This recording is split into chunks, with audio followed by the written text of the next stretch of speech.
Good evening. Day 31, 2020. Good evening, everybody. Day 31 of 33 years in 31 days. So get rid of that banner going across the bottom of the minute. Change it for that one. There we go. So, good evening. Welcome along. This is the last live broadcast in this set. I am not doing 31 days live and making it 365 like last time. That was a marathon. So this is the last broadcast of today. But those of you in here, welcome along. Thank you. And hopefully got a few things to cover, not loads, little bit of video for you just to finish. And then we'll do some questions and stuff at the end. But Andrew, I've got you in here as well. Jock, Mercedes, good evening. Welcome along, everybody.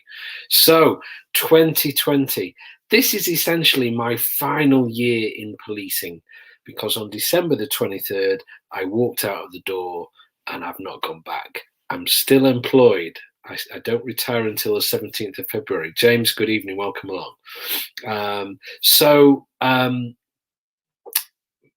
I've not put my uniform on in 2021 at all. And although I still carry a warrant card and though I still have all the powers and that a police officer has, I'm not using them and I'm not going to work. So 2020, a year that many of us will probably look back on and go, just want to forget 2020 altogether. Let's just forget 2020. But 2020 started for us with, first of all, I'd booked Christmas and New Year off because I'd said, as I said yesterday, I wasn't going to work Christmas and New Year in my final year.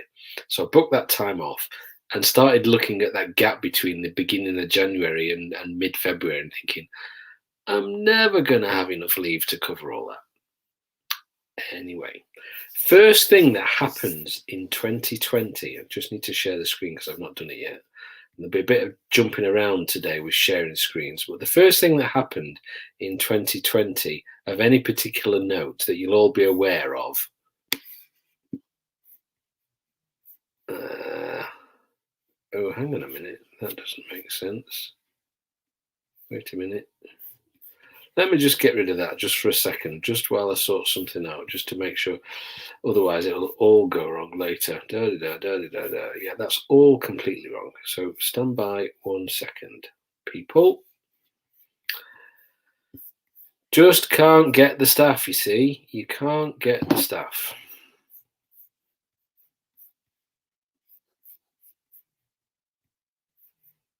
I have no idea what this computer is doing now. Oh, it was all going so well. It was all going so well. And now it's all gone a bit wrong. Got that. So if I open that, that should open it in preview. There they are.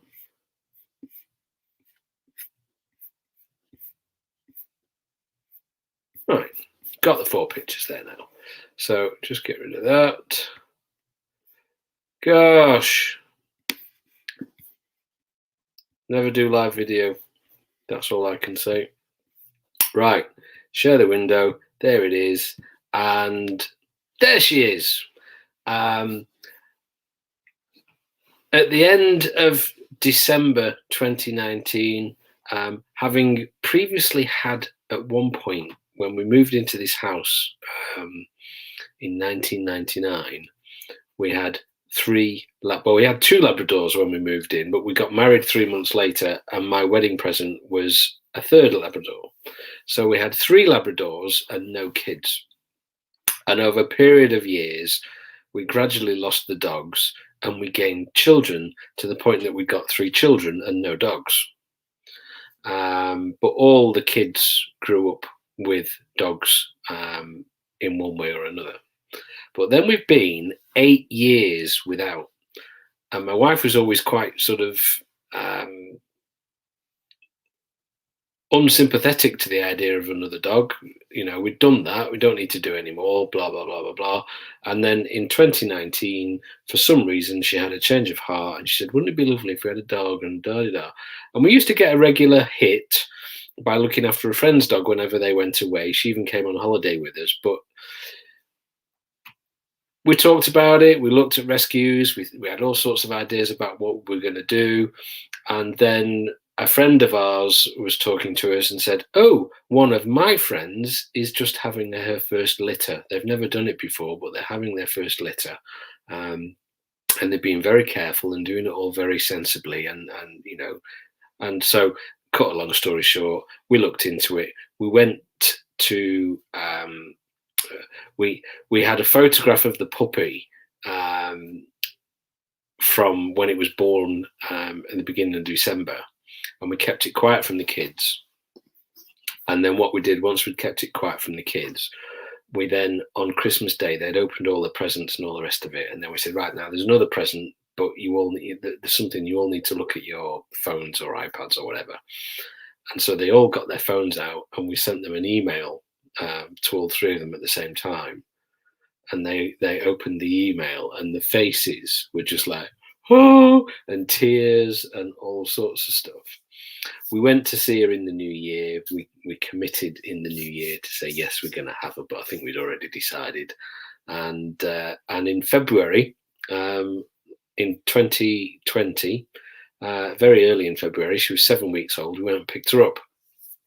And Luna has been part of our family and embedded herself under the skin of everybody from that point onwards. So I'm just going to remove that screen share just so I can share another screen. Hopefully this will work. But this is what we had to put up with. Now I think I can make this solo, so I'll disappear for a minute. Yeah, but this is our little girl not very long after she'd come to the house. It might cut me off when I play the video, but we shall see.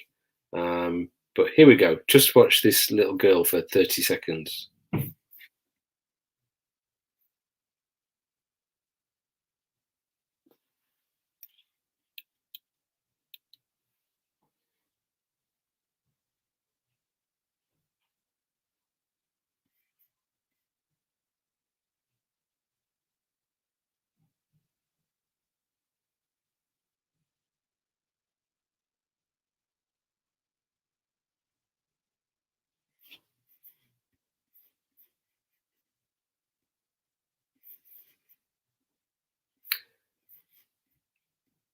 I hope you got that. It certainly played at this end, so I hope that it played at that end and you got the sound. Because I've got a microphone plugged in, I didn't get any sound coming through, but hopefully you got the sound as well. She had a thing about things being put on the floor, mugs or bowls or anything. She would jump around and bark at them. But Luna is the name Mercedes. Yep, she's absolutely adorable. And and those of you that know and do see my other videos on Twitter and stuff, no sound. What a shame. Proper little puppy bark. But what a shame. Oh, mate, I wonder whether it's because I've got the microphone plugged in.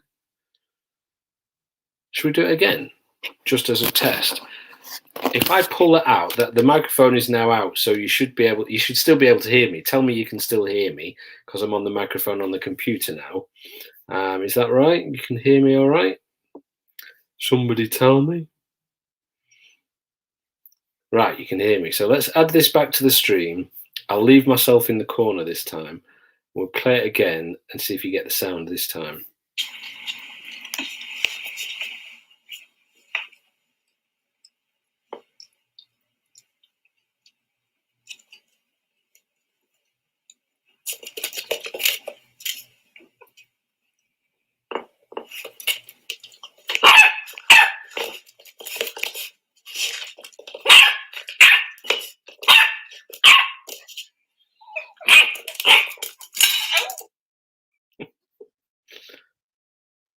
Hopefully you got the sound that time. Brilliant. I'm going to put the microphone back in because the sound quality from this microphone should be much, much better. But there we go. She's become part of our lives. And as you know, I even broadcast live yesterday. And I think, was it you, Andrew, that said you wanted to have more of the dog? So I didn't really show my face at all. It was just the dog walking ahead of me all the way as we talked, as we're up on the hills and in the woods and forest near home here. But that was the most amazing thing at the beginning of February. The other thing that happened in February was something that was quite unexpected and had been brought to my attention, I think, towards the end of 2019. But you'll know that through Blab and all the online video stuff that we started to do from 2016, is I'd become firm friends with Mike Byers and Mark Marty over in Los Angeles in California. And when I went to SmileCon in California and I won the award at Long Beach, Mike picked me up, met me like a friend that he'd known for 20 years, took me back to the police station and the police department and all that kind of stuff and so on. Anyway, Mike ended up in a position where he was retiring from the Azusa PD. He now works for the San Bernardino County District Attorney's Office. He does an awful lot of media and social for them there. But he's left the police. And he contacted me and said, I'm having a retirement do and I'd like you to come. I laughed because I thought, retirement do? Yeah. I mean, I don't go to every retirement do that ever was in the cops. You think somebody's retiring and you go, that's lovely, and wish them all the best if you see them or speak to them or send them an email. But I'm not going to the do. And there's a tradition for some officers in the cops where when they're retiring, they send an email out to absolutely everybody in the organization saying, if you don't know me, ignore this. And then it goes on to say that they've retired and they've had a lovely career and they're having a do. And if you want to come to the do, it's at this place and blah, blah, blah. I didn't do any of that. But he sent me this and said, I'm having a retirement do. I want you to come. And I said, that's a lovely thought. And I'd really love to be able to come. But it's just a ridiculous amount of money to spend to come to a retirement do for essentially what would be Friday to Monday. For a weekend in Los Angeles. You don't go to Los Angeles for the weekend, do you? You just don't. So he threw it back at me and said, well, it's not about the money because I'm going to pay for your flight and your accommodation. I just need to know that you're coming. Pardon? So it became a bit of a too hard to refuse, and I said, don't be ridiculous. It's still way too much money to spend. I'll join you on live video or do something on live video for you. Whatever. He said, no. He said, I want people to be there who've been instrumental to me throughout my career and will continue to be instrumental to me as I move into my new career. And I want you to come. Well, I couldn't say no, could I? So in February, towards the end of February, on a Friday, I whizzed down on a very early train to Heathrow, to Euston, then a tube to Heathrow, and got to Heathrow, got on a flight, flew direct to Los Angeles, 11 hours again. So having not been abroad for 1988 to 2017, I hadn't been abroad. I'd not had a passport. I'd had a passport. Tell a lie. I've not been to North America since 1988. I'd been abroad a few times skiing. But my passport had expired in 1999 and I hadn't been abroad since. And 2017, I go to California, to Los Angeles for Long Beach and the SmileCon Awards. 2019, a friend of mine who was a pilot for Thomas Cook said, I've got an opportunity where it's a long layover in New York and the girls, my daughter could have come, but she doesn't want to. So do you want to come? Oh, okay. So I went to New York and spent a few nights in New York with my friend, which was fantastic. And then 2020, Los Angeles, I seem to have been in America more than anywhere else just recently. But flew over, and what did I do? I got a taxi. An Uber. First Uber I've ever used was in Los Angeles. I got an Uber, and he took me way away from Los Angeles to the east, to Rancho Cucamonga, and then I met up with Mike at his home, and some of his family, and then essentially had the most amazing weekend. Mike very much made me part of his family. I played basketball with his kids. I went to a basketball match with his kids. We went out for dinner. We did the breakfast thing where you like can't move, and all sorts of things. He took me to a place for a pedicure. I've never had a pedicure in my life, but you go with the flow, don't you? You go with it. We went for a massage, something, Oh God. Anyway, fantastic weekend. Mike treated me like part of the family. He definitely is a true friend. We share so much in common that it's quite uncanny, really, when you look and you think, how can we have so much in common when we live thousands and thousands of miles apart? So just going to get Luna up just again for a second. There's Luna. But if I should be able to just scroll up one, and there we are. This was the final night. We'd been out for dinner with his wife and his children. We'd had a wonderful evening, and this was just back at the hotel where they were dropping me off. And so, we got a photograph with Mike, got a photograph with Mike's kids. I'm not going to show that, but we had a fantastic time. Really looked after me. Great friends. He knows, and I know, that if he ever ends up over here in the UK, I will fall over backwards to make his stay as special as I possibly can. And then on the Monday, I had the morning to myself. So I went out and got breakfast for myself in the morning.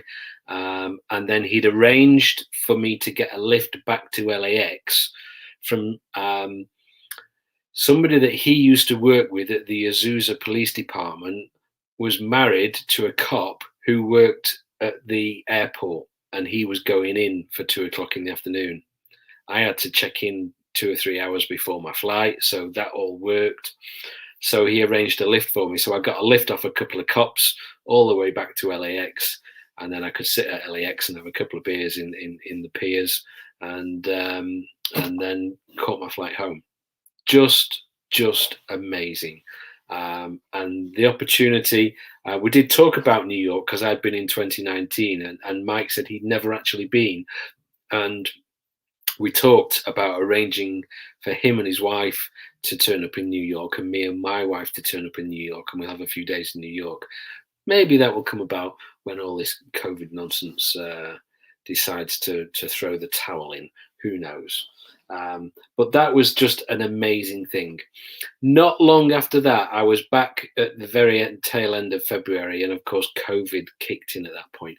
COVID was a concern when I went, and it was like, am I doing the right thing going, and should I really go? But there were no travel restrictions and no travel corridors, and it was still mostly an issue in Asia and places. There were cases in Europe, but it wasn't a huge issue, so it felt okay to go. And so it was done.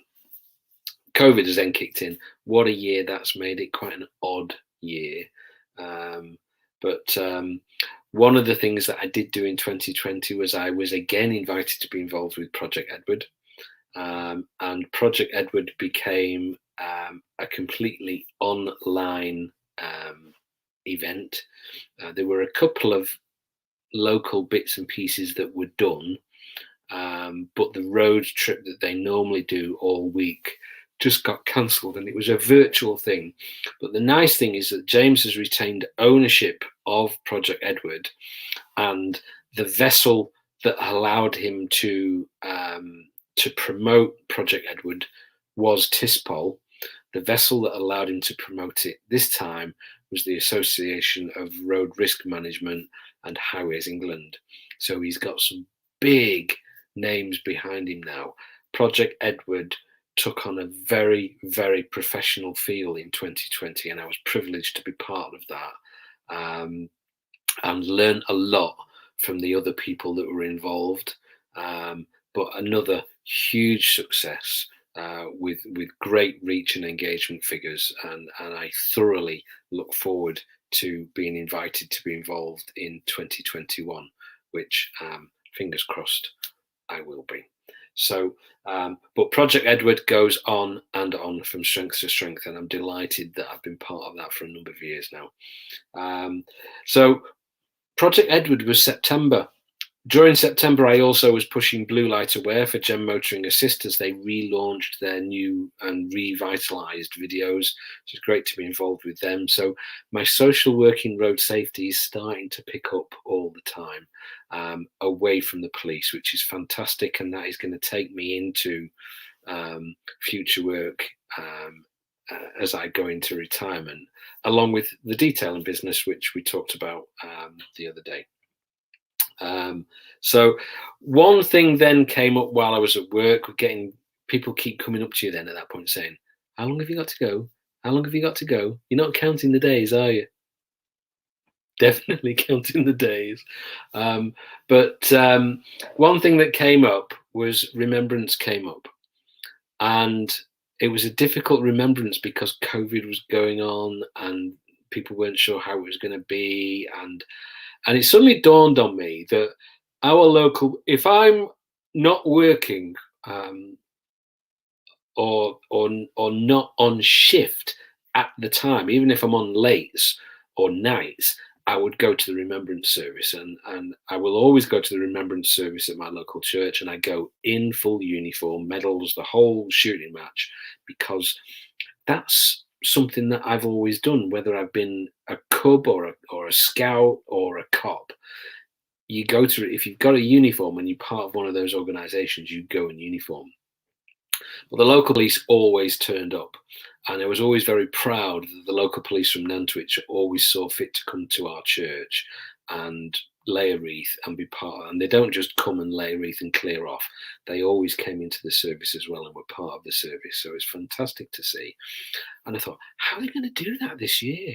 There probably isn't even going to be a service of any sorts and what have you. So I had a chat with the vicar, and he says, oh, we're doing a very low key, socially distanced wreath laying ceremony, and then we're doing something online afterwards. So, oh, right. So then I contacted Nantwich and said, have you got a wreath for the church in the village, and what are you doing with it? And they said, oh, so glad you got in touch, because we've just been talking about how we're going to do that. And their plan was to just throw them all in a car and drive however many they got, and drive around the churches that they plan to go to, and just put them outside the remembrance locations on their own. So I said, well, if you drop it off at my house, leave it in the garage for me, and I will do it. I said, oh, fantastic! Thank you so much, nice to be. And so on Remembrance Sunday, I had the privilege and honour of laying the wreath, ostensibly for Cheshire Constabulary, but really I felt as though I was doing it for the police at Nantwich. It was for them who I really did it, because they're such a brilliant team of people, and I'm so proud to have worked with them. But at the church, in the full uniform, and I spoke to one of the guys who's involved with all the organising and everything, and I said, before I do anything and upset some protocol somewhere, I said, is there anything that says that I shouldn't salute when I've laid? And he said, no. He said, if you feel the need and you want to, go ahead. And so that was quite a nice fitting end. See, I'm in my tunic, I've got the chevrons on the sleeve, something that I was really, really angry about with Cheshire, and finally had to get it sorted myself. But I finally got a tunic of my own. And so that was likely to be, and has proved to be, the last time in my 30 years service that I would wear my full ceremonial uniform.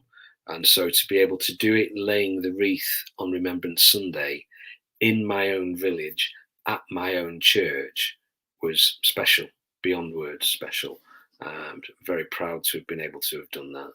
I'm getting emotional talking about that. So that was nice. And then gradually, we're in November now on Remembrance, and I left on December the 23rd.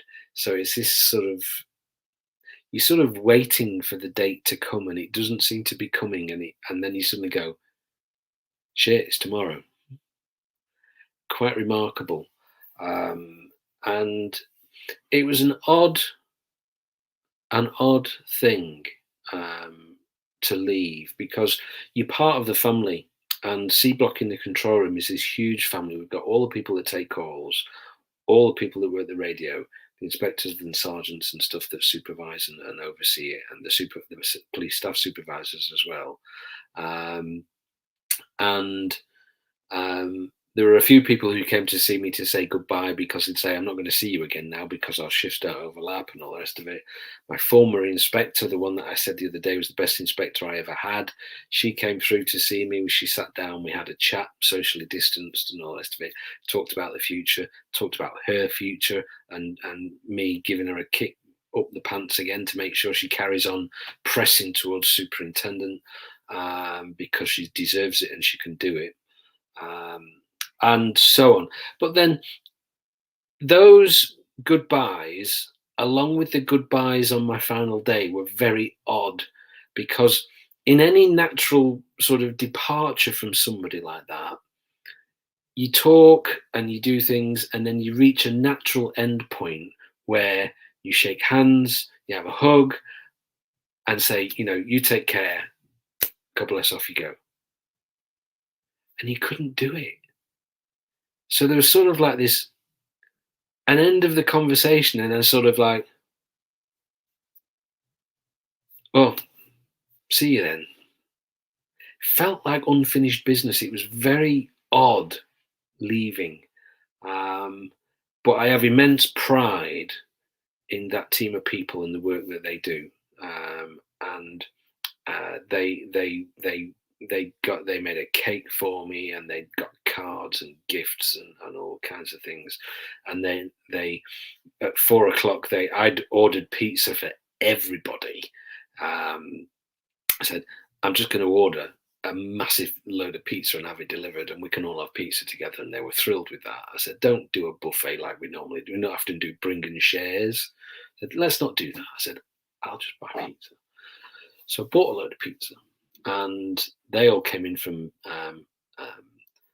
a very well-known pizza chain that's something to do with the game, with things with dots on. Oh, we're not on the BBC, are we? Domino's. We bought Domino's pizzas, rafts of them. And they had a little presentation ceremony for me in the sort of what we call the ops room, which has got a great big video wall where they run video conferences in the morning and at night. And so they'd hooked up a couple of people that I know onto the video conference. Former sergeants that I'd worked with came down as well and were there. And not my current inspector, although, well, yeah, my current inspector, because she hasn't actually been replaced, but she sort of led the presentation and talked about my career and stuff. And then eventually I got the opportunity to sort of stand up and speak and say a few words. I lost it. And I thought, oh, good Lord, I'm going to make a complete fool of myself now. And some of the girls started to hear them go, oh, and they were starting to go. And I thought, pull it together, Neil, because otherwise the whole room's going to fall apart. And fortunately, I managed to pull it together and hold myself in. But that was lovely. And then they all walked out with me at the end of the shift. And saw me into my car, and off I went. I will be going back in a couple of weeks, because I've got a warrant card to drop off, and uniform and a few bits and pieces, a pass that gets me to headquarters that I'll no longer be allowed to have. So it'll be nice to see them in a couple of weeks, just to sort of say another goodbye, and then that'll be it. And really, 2020, that's it. I walked out the door at 10 o'clock on December the 23rd. One thing that I did do on my final day is uniform has always been something that I've been very proud of, and I've worked the full 30 years in uniform. I've never gone into plain clothes or into CID or any other department. I've always been in uniform. Not always been immediately visible in public sight. Half of my career was visible in public sight and out on the streets. The other half was in custody in the control room. But always very proud of the uniform. The black wicking t-shirts and the cargo pants and stuff are immensely practical, immensely sensible for normal day-to-day duties. But I am very, very proud of the uniform that we have. And so obviously, like Remembrance Day, really proud of the uniform. And so on my final day, I went into work in the uniform that I started in. Not the same uniform, obviously, but shirt, tie, epaulets, the traditional uniform, and I worked my last day like that. That was taken on my last day, and the only difference, I suppose, is that I'm not where I started because I started in GMP. I've got 3 stripes on my shoulders, which I didn't have, and the shirt is white. When I joined Greater Manchester Police, PCs and sergeants had blue shirts. They moved to white much later on, as did Cheshire. But there we go. That really is it. There's nothing else to tell you. If you've got, I'm conscious that we're at 35 minutes already, but if you've got questions, do put them up and I will have a look. I'm just going to scroll back and have a look at the ones that are on there now. What was your favourite police car from the years you've been police, not just ones you've driven? Right, not just ones I've driven. I'll start with the ones I've not driven to start off with. When I was a young PC and very, very interested in traffic, there were 2 cars on the traffic unit that I thought were the bee's knees. The first one was a Ford Sierra, and it was the 2.8 injection 4x4. They were monstrous, absolutely phenomenal, and even just being a passenger, I loved it. The second car that I absolutely adored on the traffic unit, again, didn't drive, and it didn't last very long. And oddly, it's another Sierra, but it was the Ford Sierra Sapphire, so the booted model, and it was the Cosworth. Oh my word, what a car! I mean, if I had the opportunity to have one now, I would have one because I just love them. They were fantastic. And they were one of the first cars that the traffic driving school decided that they had to give officers an actual individual validation to drive the Cosworth because they were so different and so much quicker than anything else they'd ever had. But those were those. My favourite car on traffic by a long way, and some of my traffic colleagues, if they watched this or heard me say this, would go, oh. But the Ford Mondeo 2.5 litre V6 was my favourite traffic car. And the reason it was my favourite was because I was comfortable in it. I knew exactly where everything was. The Mondeo never set the world on fire with performance.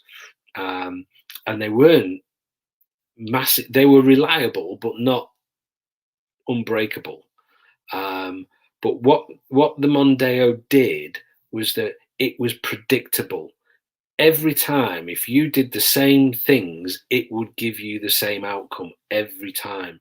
So I built a level of trust with those cars, that if I'm doing that bend and I'm in that gear and I put my foot on the floor, it's just going to take it. I know it's going to do it. And that level of trust is something that is fantastic when you drive in response and you're in a pursuit situation. You need to have that confidence in the car. And that was something that I loved. When I bought a Mondeo for myself many years later, it was quite odd because it was a newer shape and a newer design and all the rest of it. But I got in, I pushed the seat all the way back. I'm 6 foot, but I've got great long legs and quite a short body. So I have to sit quite high. So push the seat all the way back, lift the seat all the way up, adjust the recline, and I went, that's it, I'm home. It was so comfortable and what have you. And that was the car. The Mondeo was the car that was written off on the way to the police federation conference when the truck ran up the back of me. But yeah, those were the cars. Thanks, Andrea. So let's see what else we've got. What have you got planned for the future from Jock? For the future, I've gone through it on the other broadcasts, but ultimately, I plan to continue doing social media road safety work, and I've been doing Project Edward, I've been doing Blue Light Aware, and I've been doing stuff for the National Roads Policing Operations and the intelligence team. I've also, I'm not going to go into a huge amount of detail, but I've also just secured a 12-month contract for several hours a week, looking after social media for another organisation that's involved with road safety as well. So I'm absolutely delighted that that's all starting to fall into place for me, and I'm very grateful to the people who are supporting me in doing that. Along with that, I've got NDS Detailing Limited, which is the car detailing company I set up 2 years ago. That is now ticking along very nicely. Last week I had very little. This week I've only got Wednesday off. I've got jobs Monday, Tuesday, Thursday, Friday. And that's something that I enjoy. So the two of those things together should all blend together, put my pension on top, should keep me busy, keep me out of trouble, and keep the income coming in, which we need. So that's the plans for the future so far. Retired from the police, not retired from life. That's probably the best philosophy for that one. Then we've got lots of comments about the dog, Luna, no sound, paws are really big, couldn't hear her barking.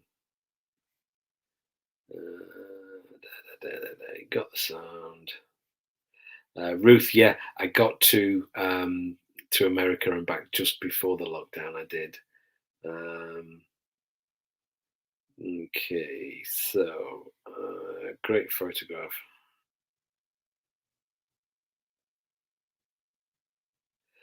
Laura, yeah, I do. I am really. I mean, the New York trip would be an amazing thing.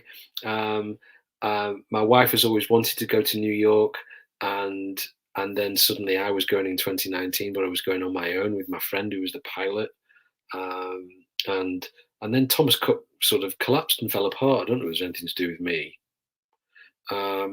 But while I was there, I bought gifts for everybody, and I had no idea what to buy for my wife, and so I bought her a postcard. And the postcard said, either before or on retirement, I will take you to New York. And of course, COVID has got in the way, and so that's not going to happen. But that trip to New York and to meet up with Mike and his wife over in New York would be quite an amazing thing. I think we'd probably make a week of it and probably drive further as well. You know, maybe get up to the Hamptons or out into New England and Connecticut and stuff, and see a little bit more of the countryside rather than just the city. But if he ever comes over here, which I'm sure at some point he will, maybe I even need perhaps at some point to just return the favour and say, right, you're getting on a plane, I'm paying, and sort something out for him. So, and return the favour. But amazing friend and immensely generous, and so lucky and blessed to know him. Can I wear my uniform? Can I wear it in future for special things? No. Once you're no longer a warranted officer, you cannot wear that uniform at all.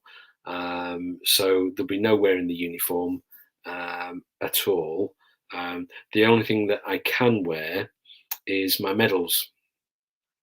because if I go to remembrance, I can still wear my medals on my left chest, but they'd be on my coat rather than on a uniform. But no, so that remembrance event was my last time in full ceremonial uniform ever, because come the 17th, I won't have a warrant card, and that'll be it. I'll have my tunic; they're not getting that back. And I'll have my helmet and stuff, which generally cops keep, but I'll never be able to wear it in public. But that's as it should be. That's how it should be. Laura can tell how much you like the C Block group. They're just amazing, an amazing bunch of people. And when people said to me towards the end of my career, they said, are you going to miss it? And I said, no, I am not going to miss the job one little bit. I said, I've done 30 years of it. I'm up to here with it. I'm battle weary. I'm tired. I need to change. I knew in my head that it almost felt, I think perhaps because when you join, you set yourself up for 30 years service. And so because I'd set myself up for 30 years service, when you get towards the end, you think, that's it. It's like running a marathon. You don't finish a marathon at 26 miles and say, I'll just do a few more. You're ready to stop. And I was definitely ready to stop. But C Block are amazing. And I said to him, I will not miss the job, but I will miss the people. And I do miss the team. The banter and the laughs and the jokes and the fun that we share. But I'm also enjoying being at home all the time.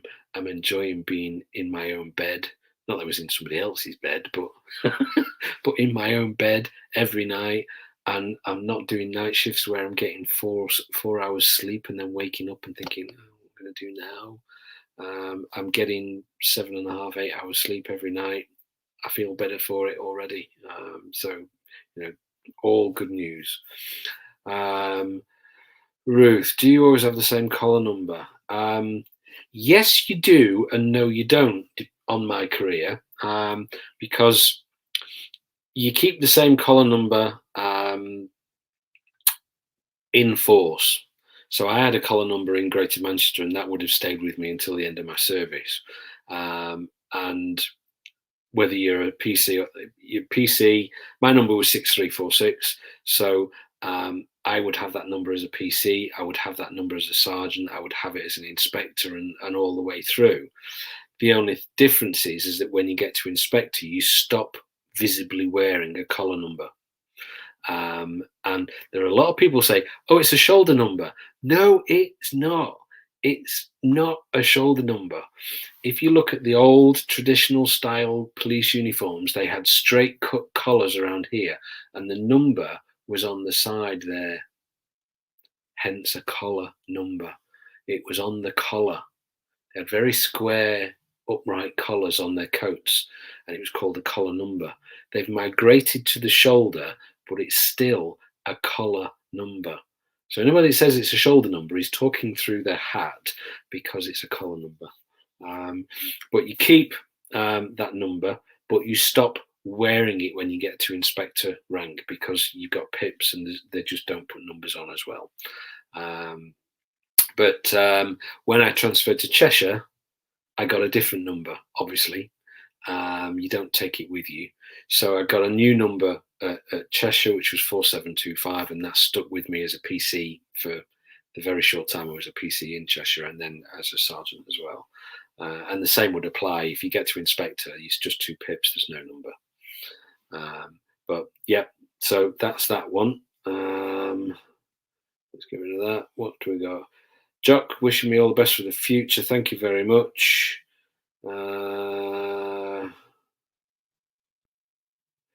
James here, 31 days have flown by. When are you come back to HQ to pick up your special custody warrant card? Let me think. Never.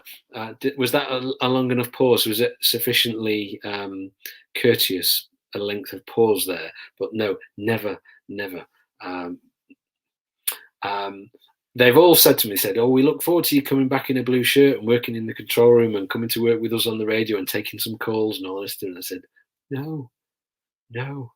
said, I'll never, and oddly that I just said it, but I said, I will never say never, because I might spend 6 months detailing cars, put my back out, find that I can't do cars anymore because it's just too bloody painful, not have any social work going on, and think, I need to bring money in. How am I going to do it? I can't get a job. There's nothing happening. You think, there's an easy in.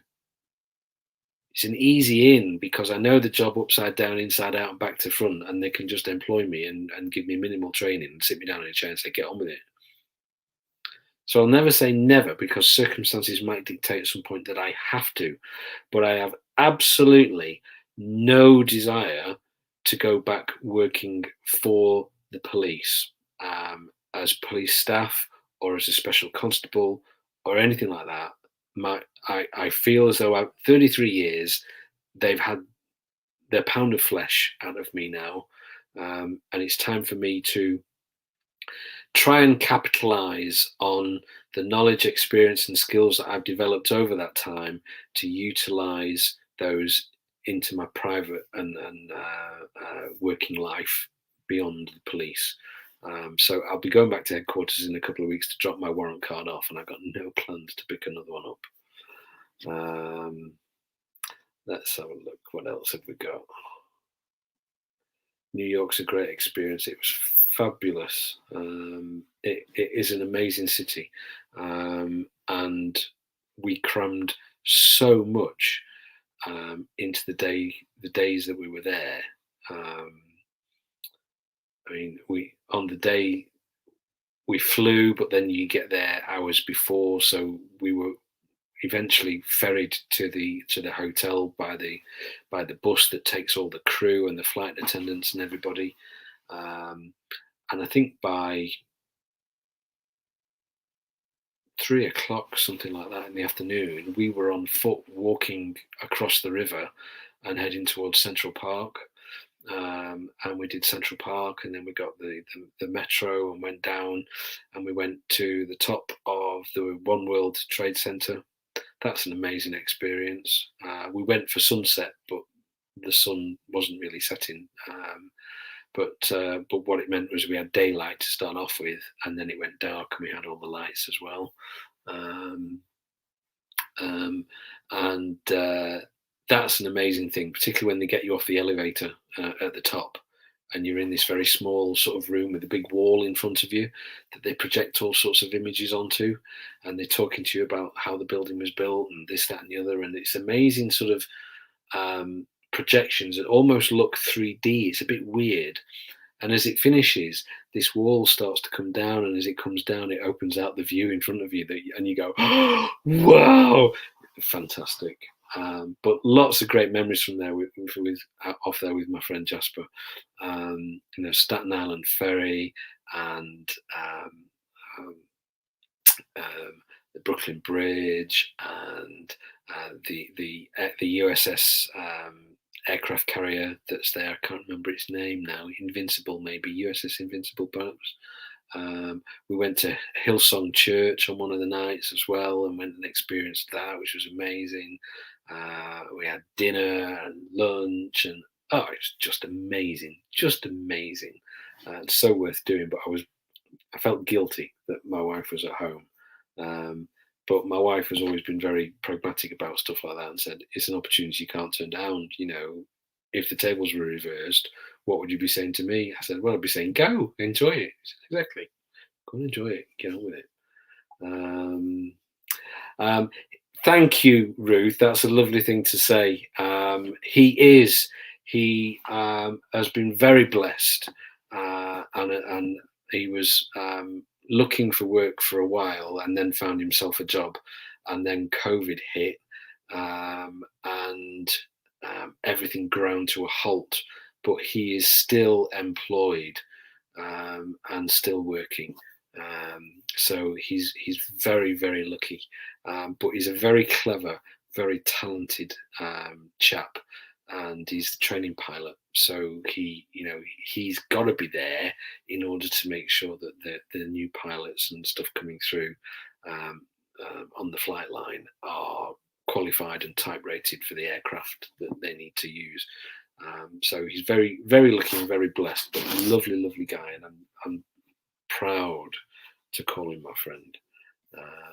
But it has been a very difficult time, and oddly, a couple of the girls that are new in our department that are taking calls, when I was chatting to them towards the end of my career, and was talking about New York, and they said, "Oh, I used to work for Thomas Cook, blah blah blah blah blah," and they're ex-flight crew. We've got quite a few ex-flight crew now working in our control room and taking calls and coming onto the radio and stuff like that. And they knew him because they'd flown with him as well. So I think a lot of people from the aviation industry are branching out and doing different things. I'm sure there are many who are still sat there thinking, I haven't got a job, and what am I going to do? And they're in a mess. And I feel for those people desperately, because that industry just, the bottom just fell out of it completely, didn't it? It was awful. But yeah, so all good. But there we go. We've been on 54 minutes. It's the longest broadcast of 33 years in 31 days. And I'm sat on the bed, as you can probably imagine, because it's the only quiet room in the house at the moment. And my wife has already got the electric blanket on, just low warming up for us. So I'm actually getting quite warm under here now. But that's it, folks. I'm done. I'm finished. 33 years in 31 days is done. People have said to me, are you going to write a book? I think if the meandering rubbish that I've come out with for 31 days on live videos is anything to go by, the book would be dreadful, or about 10 pages thick.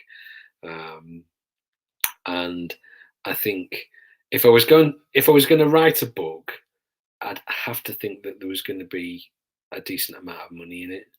And I don't think there is. And I think there's far too many cops already that have left and written books and stuff.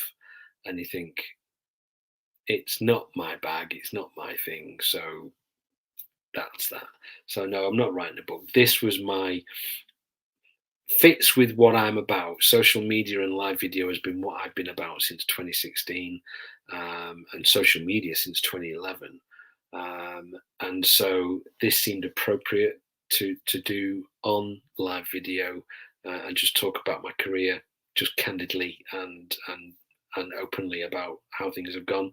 But Andrea back tomorrow? No, I am not doing another 365 consecutive broadcasts. You might see me tomorrow on a live broadcast if I go out with the dog or something like that, but there certainly won't be another one of these. Peter, but yeah, I think we probably did know it was going to be a longer one. But yeah, thanks very much, folks. And yeah, Laura, thank you. I will be continuing. I will. I've thought about what to do with my name, Sergeant TCS. I won't be a sergeant. But the other thing, it's a dilemma that Harry Tanguy has gone through, the same thing as well, because I've got a blue tick and I'm verified. And if I change my account name, Twitter will wipe that blue tick off. And they're so precious about verified accounts now that the chances of getting that back are zero. So I've concluded for the time being that because everybody knows me as Sergeant TCS and that's what I'm about, it's going to stay as Sergeant TCS, but I'm going to update my bio to say former police officer. How weird is that? Former police officer. But thank you, Laura. I will be continuing as Sergeant TCS, and who knows where that will take me. But at the moment, it's opening doors for me that I never envisaged or anticipated, and I'm so grateful to the people that have seen value. It's so affirming for me when I've gone through sort of 9-10 years of in-house difficulties, and a lot of the time where the work and the effort that I've done has not been recognized, or has been recognized by individuals here and there, but as a whole it's not been recognized.